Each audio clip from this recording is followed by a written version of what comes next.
সজলটা আমি 3,50,000 টাকা দিছি। দিলে পরে হ্যাঁ কইছে আমারে বিদেশ নিব। হ্যাঁ আজকে 11 মাস বা 13 মাস চলে হ্যাঁ আমারে বিদেশ আর নিছে না। কোন রাষ্ট্র? ওমান। হ্যাঁ হ্যাঁ অনেক টাকা পয়সাও হ্যাঁ আমার উশিয়ার যায়। হ্যাঁ বিটি জিজ্ঞাসি হ্যাঁ বিটিও না করে অনেক আমরা কাছে কোনো টাকা পাই না, আমরা বিদেশ নিতে পারতাম না, তোমরা যেভাবে পারো এভাবে আমি বলছি যে আচ্ছা ঠিক আছে আমি যাইতেছি গা। আমি তো আইনের আসলে আইনের আসলে আইনের দিয়ে কি কয় কি আইনের আশ্রয় লইছো? মানে আমি আইনের আশ্রয় লইছি। টাকাটা দিছিল কি মাসও? হ্যাঁ টাকা দেওয়া হয়েছিল কোন মাসও? জ্যৈষ্ঠ মাসের 12 তারিখ। বর্তমানে কত দিন চলে? মানে বর্তমানে 13 মাস 14 মাস চলতেছে।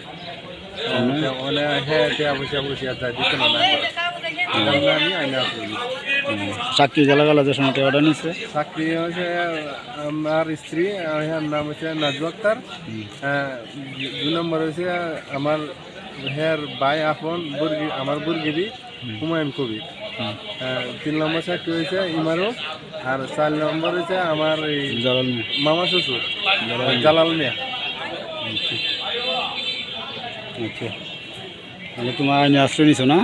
মানে আমি আইনে আশ্রয় নিছি দিয়ে আইনে কি কয় টেহা নেওয়ার সময় এটা ওই যে সজলের টেহা নেওয়ার সময় আসলে আসলাম কত নিয়েছেন? 3.5 লাখ।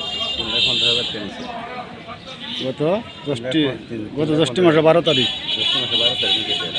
আচ্ছা এ কইছে যে উমান হে 2 মাসের ভিতরে নিবগা এই জায়গাটা আজকে 13 মাস। বেতন কত টাকা কইছি? 40,000 টাকা বেতন। মোট টাকা নিছে কত? 3.5 লাখ। 3.5 লাখ। তখন কি তা কয়? অনে হে কয় তো টাকা দিত না উসি হাজ্জা। অনেক কিতা করা হয়েছে? অনে এটা মামলা করা হয়েছে। আইনের আশ্রয় নিছে। আইনের আশ্রয় নিছে। মানে তো বড় কথা মানে না শুনে না।